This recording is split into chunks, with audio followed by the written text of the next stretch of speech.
চোখে মুখে একেবারে স্পষ্ট সেই আতঙ্কের ছবি এবং যারা ফিরে এসেছেন তাদের বক্তব্য আপনাদের সামনে তুলে ধরছিলাম। আর এরই সঙ্গে জানাই, রাত থেকে 1:25 যখন বর্ধমান স্টেশনে পৌঁছলো কাঞ্চনজঙ্ঘা এক্সপ্রেস, স্টেশনের 5 নম্বর প্ল্যাটফর্মেই দাঁড়ায় ট্রেনটি। প্ল্যাটফর্মে ভিড় জমায় যাত্রীদের পরিজনেরা, যারা উৎকণ্ঠায় ছিলেন দিনভর। মোট 34 জন যাত্রী বর্ধমান স্টেশনে নামেন। বাড়ি ফিরলেও যাত্রীদের চোখে মুখে ছিল আতঙ্কের ছাপ। দুর্ঘটনাগ্রস্ত ট্রেনের যাত্রীরা তারা ট্রেন থেকে নামার পর কতটা স্বস্তি পেয়েছেন একবার শুনে, আর সেই ভয়ঙ্কর অভিজ্ঞতার কথাই বা তারা কি বলেছেন শুনুন। এমনি রেলের ব্যবস্থা ভালোই ছিল, কিন্তু সারাদিন তো অবস্থা একটু ছিল এই অ্যাক্সিডেন্টের পর। তাহলে কি উৎকণ্ঠার অবসান বলা চলে? হ্যাঁ, উৎকণ্ঠার অবসান তো অবশ্যই। কোথায় গিয়েছিলেন? আমরা নিউ ময়নাগুড়ি থেকে আসছি। আজকে সকালবেলা চেপেছিলেন? আজকে সকালে চেপেছিলাম। কত নম্বর কোচে ছিলেন? এই এস4-এ। এস4-এই ছিলেন। কি জানতে পারলেন কখন যে অ্যাক্সিডেন্ট হতে, বুঝতে পারলেন কি? অ্যাক্সিডেন্ট হঠাৎ দেখি ট্রেনটা প্রচণ্ড ঝাঁকুনি দিচ্ছে। যখন ঝাঁকুনি দিচ্ছে তখনই বুঝতে পারলাম যে কিছু একটা হয়েছে। তারপরেই বুঝতে পারলাম যে আমাদের বগিটা অ্যাকচুয়ালি এটা খুলে গিয়েছিল এবং প্রচণ্ড ঝাঁকুনিতে কিছু লোক একটু নিচে পড়ে যায়। উৎকণ্ঠার অবসান না, কিছুই হয়নি, সব ঘুরছে।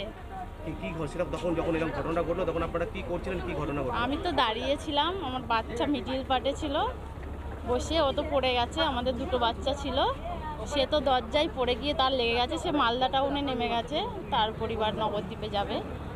আমার বাবা ছিল, পড়ে গেছে, পায়ে লেগেছে। টেনশনে ছিলেন? হ্যাঁ, টেনশনে ছিলাম, গাড়িতে যাবে কি না। হ্যাঁ, ভয়াবহ, মানে যেরকম লাগে, কিছু খাওয়া নিয়ে দাওয়া নিয়ে সব শেষ, কিচ্ছু নেই ওখানে।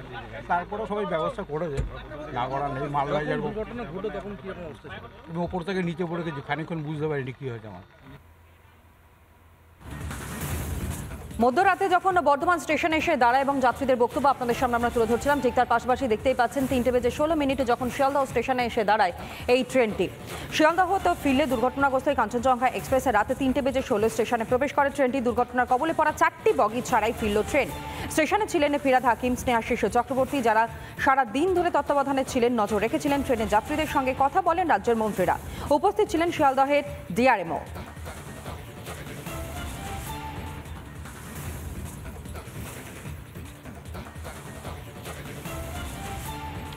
এদিকে যখন মধ্যরাতে অর্থাৎ রাতে 3:16 নাগাদ এই শিয়ালদহ স্টেশনে এসে পৌঁছয় এই ট্রেনটি, ঠিক সেই মুহূর্তে যাত্রীরা ট্রেন থেকে নামার পর কী অভিজ্ঞতার কথা শেয়ার করলেন বললেন রিপাবলিকের মুখোমুখি হয়ে, শোনাই আপনাদের। আগরতলা শিয়ালদা কাঞ্চনজঙ্ঘা এক্সপ্রেস তার যাত্রা শুরু করেছিল আগরতলা থেকে। তারপর যখন এই ট্রেনটি জলপাইগুড়ি ছাড়ে, জলপাইগুড়ি ছাড়বার 10-15 মিনিট বাদে কিন্তু হঠাৎ করেই দুর্ঘটনার কবলে পড়ে এই ট্রেনটি। এবং যেটা এই মুহূর্তে শিয়ালদা স্টেশনে এসে দাঁড়িয়েছে, এই যে দুর্ঘটনাগ্রস্ত কাঞ্চনজঙ্ঘা এক্সপ্রেসের যে বাকি অংশ, অর্থাৎ যেখানে যাত্রীরা সুরক্ষিত ছিলেন সেই অংশটি এসে দাঁড়িয়েছে। এবং দেখাই যাচ্ছে যাত্রীরা তারা কিন্তু নেমে আসছেন, রীতিমতো চোখে মুখে কিন্তু আতঙ্কের ছাপ।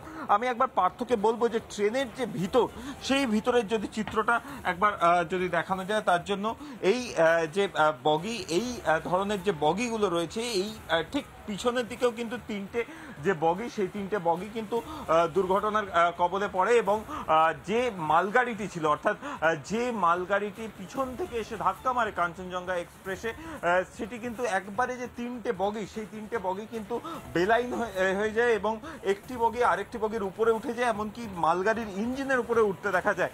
এবং এই ঘটনায় ইতিমধ্যেই কিন্তু বেশ কয়েকজন প্রাণ হারিয়েছেন। একদিকে যেমন পশ্চিমবঙ্গের ক্ষেত্রে যদি দেখা যায় যে একবারে শিয়ালদা স্টেশন থেকে ছেড়ে গোটা উত্তরবঙ্গ কভার করে কিন্তু এই ট্রেন যায় আগরতলা পর্যন্ত। এবং সেই ট্রেনে প্রচুর মানুষ আসছিলেন, কেউ বা আসছিলেন তাদের যে বাড়ির পরিজনরা রয়েছেন বিভিন্ন স্কুলে, তাদের সাথে দেখা করবার জন্য, কেউ বা আসছিলেন ট্রিটমেন্টের জন্য। এছাড়াও বহু কাজে যে বহু মানুষ এই ট্রেনটির উপর ভরসা করে। এবং সেখানেই যে আজকে সকালবেলা বলা যেতে পারে যে যেভাবে দুর্ঘটনার কবলে পড়লো কাঞ্চনজঙ্ঘা এক্সপ্রেস, তাতে কিন্তু এখানকার যারা যাত্রীরা তারা কিন্তু রীতিমতো আতঙ্কিত।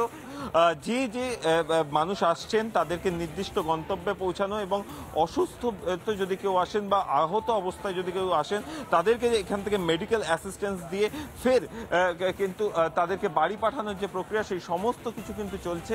এবং অন্যদিকে যদি দেখা যায়, একদিকে যেমন রেল কর্তৃপক্ষরা তারা যেমন কাজ করছেন, অন্যদিকে রাজ্য সরকারের পক্ষ থেকে পরিবহন দপ্তর, সেই পরিবহন দপ্তরও কিন্তু ইতিমধ্যেই বাসের যে অ্যারেঞ্জমেন্ট এবং বিভিন্ন ধরনের গাড়ির যে অ্যারেঞ্জমেন্ট, সেই গাড়ির অ্যারেঞ্জমেন্ট ইতিমধ্যেই করেছে এবং তাদেরকে যারা প্রত্যেকে এই ট্রেনে করে এসেছেন তাদেরকে নির্দিষ্ট গন্তব্যে পৌঁছানো। শুধু এই ট্রেন নয়, এর পাশাপাশি দার্জিলিং মেল, পদাতিক সহ আরও যে সমস্ত ট্রেন আসবে সেখানেও যদি কেউ এই দুর্ঘটনার কবলে পড়ে সেই ট্রেনগুলোতে ব্যাক করেন তাদের জন্যও কিন্তু ব্যবস্থা রাখা হচ্ছে শিয়ালদায়। ক্যামেরায় পার্থসারথী রায়ের সঙ্গে অর্ণব মজুমদারের রিপোর্ট, রিপাবলিক বাংলা, কলকাতা। এখনো মানে মনে হলে শরীর কাঁপে, 2-3টা ঝাঁকড়া মেরেছে। তারপর আমি ছিলাম উপরে দিয়ে নিচে পড়ে গেছি, জানলা দিয়ে বেরিয়ে দিকে একটা উপরের দিকে উঠে গেছে। এনজিপি থেকে বেরোলাম, ধরো 10-15 মিনিট বাদেই পেছন দিকটায় একটা মালগাড়ি এসে দেখা দিয়ে গটিয়ে দিল। কিন্তু এইরকম একটা ছোটোখাটো আপনার এই ইয়ের জন্য, এই সিগন্যালের জন্য এত বড় দুর্ঘটনা হবে তা ভাবা যায় না। হ্যাঁ, এগুলি ঠিক করতে হবে যাতে এই দুর্ঘটনা দ্বিতীয়বার আর না ঘটে। হ্যাঁ, পেয়েছি। আমরা যে ওই থেকে শিয়ালদা আসা পর্যন্ত মেডিকেল বলুন, খাবার বলুন, হ্যাঁ, আমাদেরকে যথেষ্ট করেছে। টিভিতে দেখি, পত্রিকায় দেখি, কিন্তু চোখের সামনে দেখি না। এই আমার জীবনে এটা মানে এমন দৃশ্য, এটা ভুলার না। প্রথম দিকে তো এনজিওর লোকই করেছে, তারপর যে স্টপেজে থেমেছে ওখানকার লোকাল লোকরা মানে জল, বিস্কিট, কলা যা যে এরকম পেরেছে আর কি ওইরকম দিয়েছে। 3:30 হবে, রেল কর্তৃপক্ষ থেকে ভাত দিল আমাদেরকে আর কি। তারপর হ্যাঁ, তারপর ওই রেল থেকে ডক্টর এসছে, জিজ্ঞেস করছে কেউ ওন্ডেড আছে কিনা, যারা একটু ওন্ডেড হয়েছে মানে অল্প যারা, ওরা তো রয়েই গেছে, ওদেরকে ওষুধ টষুধ দিয়ে গেছে, দেখে গেছে। পুলিশ এইসব বারবার খবর নিচ্ছে আপনাদের কোনো ঠিক অসুবিধা নেই তো, খাওয়া পাচ্ছেন তো। আবার রাত্রির বেলায় আবার মানে বিরিয়ানি টেনে অনেক কিছু খাওয়া দিয়েছে। মানে প্রথম দিকে ছিল না ঠিকই, কিন্তু শেষ পর্যন্ত অনেক। এখানে আসা কলকাতা কি বাড়ি? না, ট্রিটমেন্ট। হ্যাঁ, যাত্রীদের বক্তব্য আপনাদের সামনে আমরা তুলে ধরছিলাম শিয়ালদহ স্টেশনে যখন এই ট্রেনটি এসে দাঁড়ায়। আর এই মুহূর্তে শিয়ালদহ স্টেশন থেকেই আমাদের অপর প্রতিনিধি আর কি এলিনা আমাদের সঙ্গে রয়েছে। এলিনার কাছ থেকে একবারে সরাসরি জানবার চেষ্টা করি। এলিনা, গতকালের এই যে ভয়াবহ ট্রেন দুর্ঘটনাটি ঘটেছে, আমরা জানি যে মধ্যরাতে এই ট্রেনের যে অক্ষত অংশ তা শিয়ালদহ স্টেশনে এসে পৌঁছয়। এর জেরে এখনো পর্যন্ত কোনো রকমের কোনো ট্রেন বাতিলের কোনো কথা কি জানতে পারা যাচ্ছে, অথবা যাত্রী হয়রানি এই মুহূর্তে কোনো অ্যানাউন্সমেন্ট কি কানে আসছে শিয়ালদহ রেল কর্তৃপক্ষের তরফে?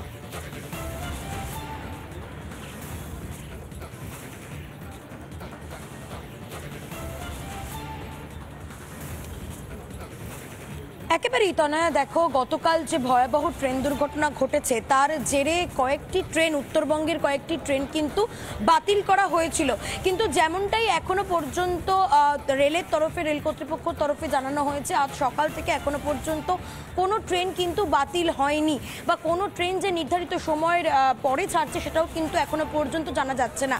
এখনো পর্যন্ত যে ট্রেনগুলি শিয়ালদহ থেকে উত্তরবঙ্গের দিকে যাচ্ছে সেগুলি কিন্তু নির্ধারিত সময়ই কিন্তু ছাড়ছে, এমনটাই জানা যাচ্ছে রেল কর্তৃপক্ষের পক্ষ থেকে। এবং প্রসঙ্গত তোমাকে জানিয়ে রাখবো, আজকে কিছুক্ষণ আগে, ঘন্টা 3 আগে 3:16 নাগাদ শিয়ালদহতে এসে পৌঁছেছে সেই ভয়াবহ অভিশপ্ত কাঞ্চনজঙ্ঘা এক্সপ্রেস, এবং সেখানকার যাত্রীদের যে ভয়াবহ অভিজ্ঞতার কথা সেটা আমরা শুনলাম।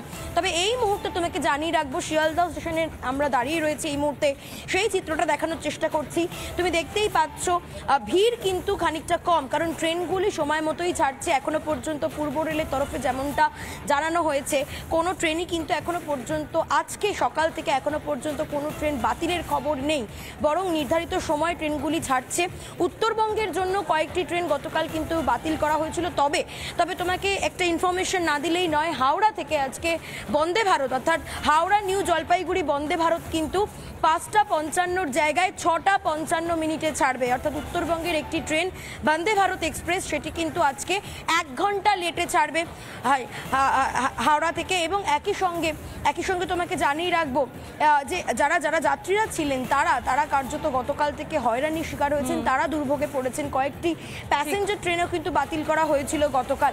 এখন অর্থাৎ আজ সকাল থেকে সেরকম কোনো এফেক্ট আপাতত পড়ছে না এই ট্রেন চলাচলের ক্ষেত্রে। শিয়ালদা থেকে মূলত যে ট্রেনগুলো উত্তরবঙ্গের দিকে যাচ্ছে, শিয়ালদার ডিআরএম কি বলছেন একবার শোনাই।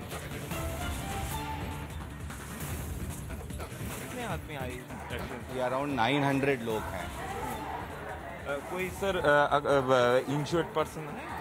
वैसे तो अभी हम लोग ने ज़्यादातर लोगों से पूछा है तो कोई ऐसा बताया नहीं है, बट फिर भी हम लोगों ने उन लोगों को गाइड किया। हमारा मेडिकल टीम अवेलेबल है, मेडिकल बूथ बना हुआ है, तो वो हमने उनको यही सलाह दी है कि एक बार डॉक्टर को भी दिखा दें, और अगर कोई ज़्यादा समस्या होगी तो हमारे एम्बुलेंसेस खड़े हुए हैं, अवेलेबल हैं, तो उनको BR सिंह हॉस्पिटल हमारा नज़दीक है, वहाँ पे ले जाएंगे। सर और एक बात, बहुत सारे और भी पैसेंजर इंजर्ड है जो लोग शायद नॉर्थ बंगाल के बहुत सारे ट्रेन अभी भी आने वाले हैं, उन लोगों के लिए भी क्या अरेंजमेंट रहेगा सियालदह में? नहीं, बिल्कुल, उनको जैसे ही हम लोगों को खबर लगेगी, हम लोग के डॉक्टर्स अवेलेबल हैं, इमीडिएटली उनको पूरी मेडिकल असिस्टेंस दी जाएगी। और सर बहुत सारे कैजुअलिटीज भी हुए हैं, तो उन लोगों का जो डेड बॉडी का जो यहाँ पे बैक करवाने का जो प्रोसेस, वो भी क्या चल रहा है अभी? वो अभी हम लोग का कंपनसेशन का, एक्स ग्रेशिया का पूरा अरेंजमेंट हो रखा है, और बाकी सारी व्यवस्थाएं हैं। बहुत কাঞ্চনজঙ্ঘা এক্সপ্রেসের অক্ষত অংশ যখন শিয়ালদহ স্টেশনে এসে পৌঁছে সেই মুহূর্তে সেখানে উপস্থিত ছিলেন রাজ্যের দুই মন্ত্রী, একদিকে ফিরহাদ হাকিম এবং স্নেহাশিস চক্রবর্তী। কি বলেছেন তারা, শুনুন। যারা সিরিয়াসলি ইনজোর্ড বা খুব খারাপভাবে ইনজোর্ড, তাদের উত্তরবঙ্গ মেডিকেল কলেজে রাজ্য সরকারের তরফ থেকে সব রকম চিকিৎসা করা হচ্ছে। যারা লেস ইনজোর্ড অথচ ট্রেনে করে ফিরে আসছেন, তাদের জন্য আমরা এখানে হেল্প ডেস্ক করেছি। ছোট গাড়ি প্রায় 60টা রেডি আছে, আরও দরকার হলে চলে আসবে। বাস আছে পর্যাপ্ত পরিমাণ, অ্যাম্বুলেন্স আছে, তাদের যাতে বাড়িতে ফিরতে এখান থেকে আর কোনো কষ্ট না হয়। একটা আতঙ্কের মধ্যে সবাই রয়েছেন। এত বড় একটা অ্যাক্সিডেন্ট চোখের সামনে দেখে মৃত্যুর থেকে বেঁচে ফিরছেন। কারোর হাতে চোট হয়েছে, কারোর পায়ে চোট হয়েছে, কারোর মাথায় চোট হয়েছে। তাদের আমরা সুষ্ঠুভাবে তাড়াতাড়ি বাড়ি পৌঁছে দেওয়ার ব্যবস্থা মুখ্যমন্ত্রী মমতা বন্দ্যোপাধ্যায়ের নির্দেশে আমরা করছি। মাননীয় মুখ্যমন্ত্রী ইতিমধ্যে তো ওখানে পৌঁছে গেছেন, আপনারা জানেন, এবং তিনি নির্দেশ দিয়েছেন যে গাড়িটি, যে ট্রেনটি আসছে শিয়ালদাতে, সেই ট্রেনে যত যাত্রী আছে তাদের নিরাপদে বাড়িতে পৌঁছে দেওয়ার দায়িত্ব রাজ্য সরকার নিচ্ছে। আমরা পর্যাপ্ত পরিমাণে ছোট গাড়ি, মাঝারি গাড়ি এবং বাস এটা আমরা রাখছি। যে যে প্যাসেঞ্জারদের প্রয়োজন হবে তার বাড়িতে পৌঁছে দেওয়ার, আমরা সেটা পৌঁছে দেব। সব রকমভাবেই আমরা সহযোগিতা করব, কারণ এটা একটা মর্মান্তিক দুর্ঘটনা। এই ঘটনা যারা প্রাণ হারিয়েছেন সে প্রাণ তো আমরা ফেরাতে পারবো না, এবং তাদের জন্য মুখ্যমন্ত্রী, সরকারি দপ্তর, সংশ্লিষ্ট যে যে দপ্তরগুলোর এর কাজে লাগে তাদের নিয়ে মুখ্যমন্ত্রী সকাল থেকে এটা ঝাঁপিয়ে পড়েছেন।